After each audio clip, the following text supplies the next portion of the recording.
Guys, welcome back to a new video. Today I'm gonna do a video that I did on my TikTok and it got a really good response and a lot of people really enjoyed it, and I'm gonna do it on here because it's just a video of foods that I ate to lose 70 pounds, but I think like seeing it in such a basic way was just, people were like, oh, I could totally do that, you know? Because I think a lot of times when you hear of a plant-based diet, it just sounds so involved, and it's actually really, really simple.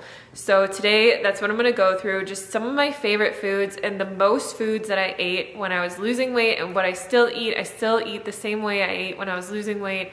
I'm just a bit more lenient, like if I go out to eat, or, you know, I'll have a glass of wine and not care. Whereas when I was losing weight, I really didn't drink a whole lot or eat out very much. I was just kind of a bit more strict because I had goals. So I'm basically just gonna go through my favorite foods and tell you guys different ways that I prepare them and would eat them. So my number one weight loss food was potatoes, and still is potatoes. Potatoes are my life. I love them so much. There is so much research done on potatoes and how nutritionally dense they are. It's funny because people are afraid of white potatoes because they think that they don't have any nutrition, but white potatoes are actually one of the only foods that you can solely live off of and get all of your nutrition. And here's the thing, like the color white is actually a combination of all the colors. So just because it's not this vibrant green or this beautiful purple or red or yellow, it doesn't mean that it doesn't have nutrition. It actually has all of the nutrition that all of those other colors has. I mean, we learned that in like middle school in biology, I think. So yes, white foods, as long as they're not a refined food, are some of the most nutritionally dense foods. So potatoes, the love of my life, I make into fries, hash browns. I make like potato scrambles with like, kind of how you'd make a tofu scramble, but just with potatoes. So with bell peppers and mushrooms and kale, and just put all that in a pan and saute it. It's so good. I make potato soups, lots of potato soups. Potato soup is like one of my favorite foods. I make mashed potatoes. All different kinds of mashed potatoes too. I'll make mashed potatoes with gravy. I'll make garlic mashed potatoes. I'll make cheesy mashed potatoes where I put like nutritional yeast in them and lemon and like thyme, and it's so delicious. Baked potatoes.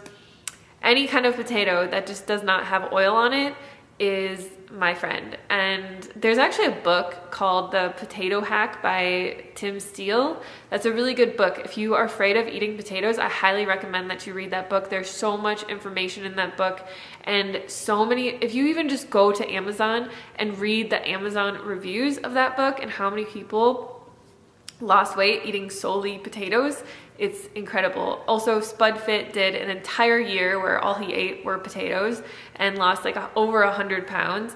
It's just, I even, like back in the day, if you guys have followed me for a while, I did the Potato Cleanse, which Janine now runs the Potato Reset. It's a book. You can actually get it on my website. And yeah, it's basically where you just eat potatoes and non-starchy vegetables, and you kind of like reset your palate. And I think I lost like 8 pounds when I did it for a month. Like, potatoes are the best food for weight loss. Like, make no mistake about it. Another one of my favorite foods is rice, and people were really shocked about this on TikTok. They're like, what, you eat white rice? Now, I will say white rice is refined, but it's great for weight loss. It's less than 650 calories per pound. It's like 500 calories per pound, I think, when it's cooked. You can add lots of veggies to it, make stir fries. I love to make like veggie fried rice, sushi. I ate so much sushi when I was losing weight, probably like almost every single day.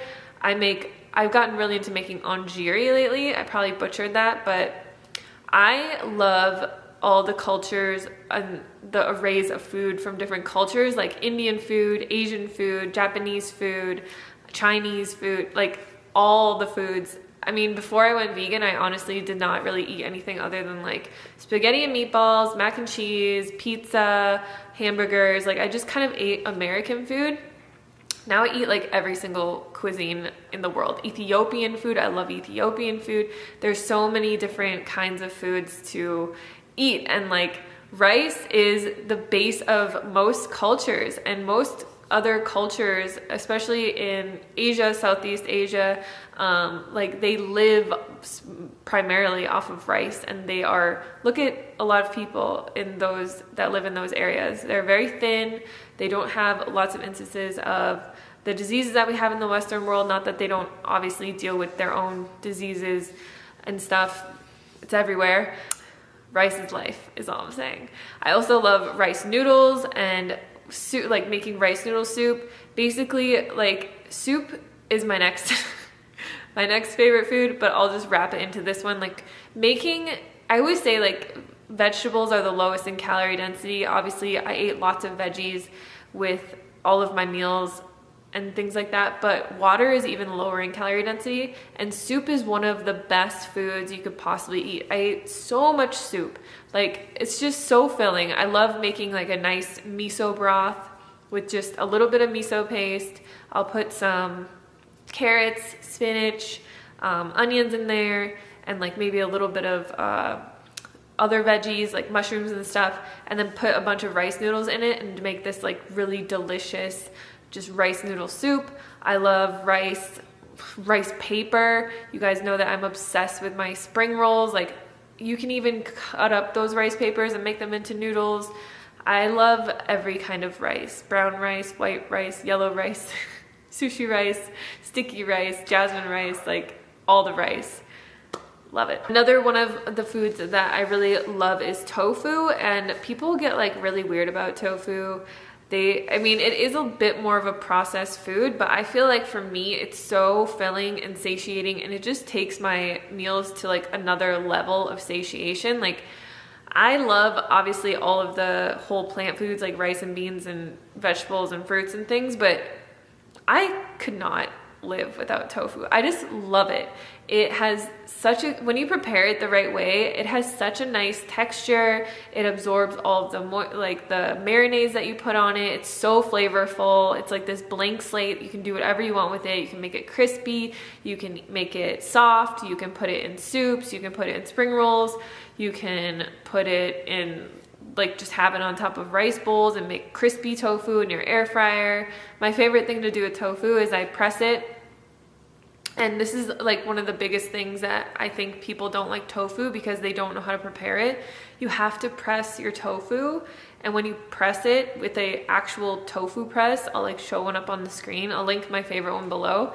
It's like a spring-loaded press, and you press it, and it just, over time, it takes about half a cup of water out of the tofu, and it makes it really, really dense. And then you can, that's how it's able to absorb all of the other like marinades and things that you put on it. If you just like take tofu out of the box and like pat it dry and put it, it's like too spongy. It has too much water in it. It doesn't absorb any flavor. It doesn't taste good. Like, and I don't even like it like that. Getting a tofu press is game changing. If you're plant-based and you don't like tofu, try it out. Like, I like to just press it, put a little bit, like I'll chop it into pieces, put a little bit of soy sauce and garlic powder on it, put it in my air fryer for about 10 minutes on 400 degrees. It gets like nice and crispy, and it's so good. I could just eat it like that all by itself, like with nothing else. It's just amazing. When I was losing weight, I also ate a lot of oatmeal. People are weird about oatmeal. Some people love it, some people hate it. And I feel like this is another thing. You have to get your ratios of water and oats down, because if you make oatmeal and it's super watery, you might not like it. Some people like it like that. Like in my meal plan that is coming out, I talk about this. I'm like, if you don't like oatmeal, try making it thicker. So like, instead of using 2 cups of water for a cup of oats, use like 1 cup of water for a cup of oats and cook it with that and make it really thick and like porridgey. So oatmeal is also one of the most satiating foods on the planet. It's super easy to digest. Actually, all these foods are really easy to digest. Potatoes, white rice, oatmeal, very easy to digest. And just very, very filling, satiating foods that are a blank slate that you can add lots of things to.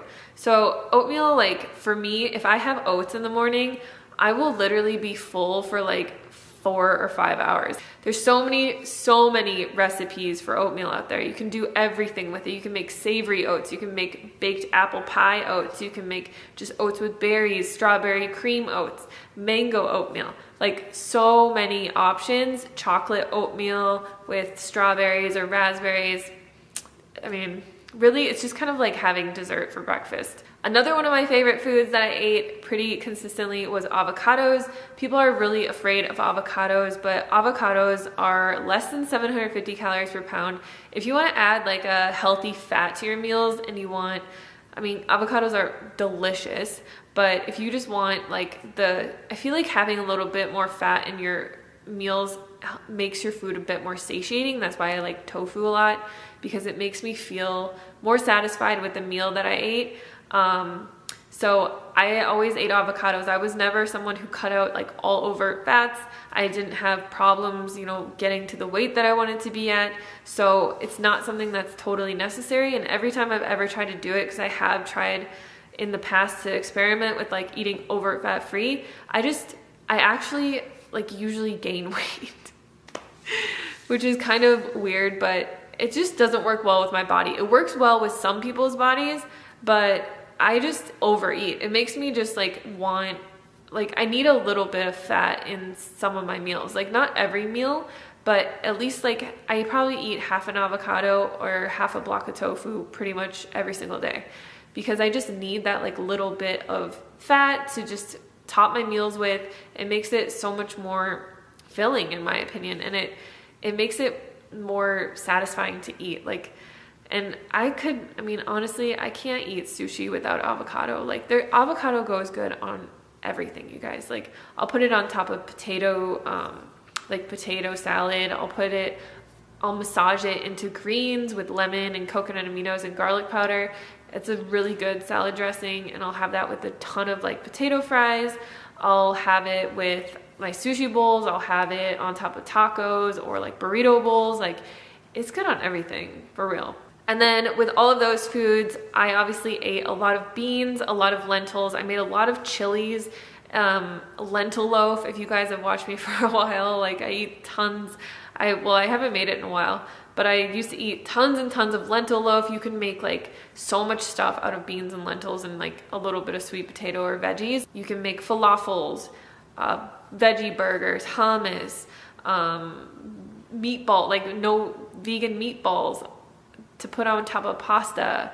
You can make lentil loaf. You can make so much stuff. I love making bean chilies and red lentil chili, one of my favorite foods in the entire world. I don't know how, if you guys have not tried this yet, I don't know how you guys are living without red lentil chili. So lastly, I will just touch on veggies really quick. You guys know I love all of my veggies. So with vegetables, I try to eat as many of them as I possibly can. I don't really eat them with breakfast unless I'm having like a potato scramble or something like that. But I do eat the 50-50 plate. So even now, maintaining my weight, I still eat the 50-50 plate. So if I have fries or something for lunch, I'll have a big salad with it, or I'll have like a big side of broccoli with like cheese sauce on it. I always make sure that half of my plate is vegetables and half of my plate is whole starches. And this is like just, it's a game changer. If you have been struggling to lose weight and you haven't been eating the 50-50 plate, I highly recommend it. It is so easy. Just find your favorite vegetables. They could be raw vegetables, they could be cooked vegetables, any kind. For a long time, I just ate like a ton of air fried zucchini, or I would just have like a salad with, like I said, the avocado massaged into it with my fries or my mashed potatoes. I think I did touch on fruit too, but I will say obviously fruit is very low in calorie density. I didn't eat a ton of it because I eat more of a starch-based diet, but whenever I get hungry in between meals, I always eat fruit for snacks because it's like portable. You don't have to cook it. All you really have to do is either eat it or like peel a banana, and it comes in its own little packaging. It's so easy to bring with you.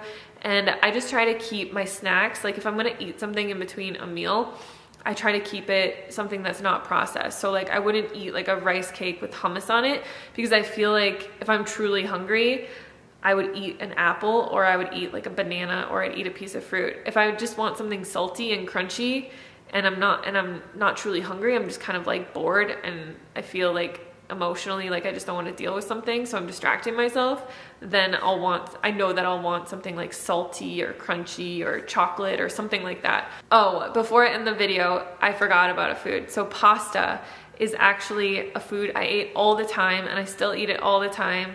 I really like rice pasta because whoa. I do eat gluten, but I try not to eat a ton of it. But pasta, people are really afraid of pasta. Pasta, when it's cooked, is only 600 calories per pound. What I do is I'll put sauce on it, and then I'll add a pound of vegetables to it. And then you essentially have an 800 calorie bowl of pasta. It's like this massive bowl of pasta. If you split that into 2 servings, so you have 2 big bowls of pasta that are only 400 calories per pound each. So like this, I'm gonna make pasta in a video soon, and I'll show you guys how much pasta you can eat for like 400 or 500 calories. It's a lot, especially when you put it with vegetables and like a delicious sauce. Like, it's just one of my favorite go-to meals if I'm short on time or I'm short on ingredients, because I pretty much always have pasta in my pantry and like a low-fat marinara or a sauce. So, you know, you add some frozen veggies to that, and it's just, you have this delicious meal that took 10 minutes to make for a ton of food for like very little calories. So those are all of my foods that I ate to lose 70 pounds. I hope this video was helpful for you guys. If you need any help on your weight loss journey, I have a free weight loss cheat sheet that I have on my website. It is this really comprehensive guide. I think it's like 70 or 80 pages, and it has tons of recipes in it, a huge information section. I talk about all of these foods and different ways to make them. So if you are interested in that, you can download it. I never spam you guys or anything like that. I only send you, you know, free recipes and free information and things like that. So if you're interested in that, go to the link in the description box. You can download that. And thank you guys so much for watching. I'll see you on the next video.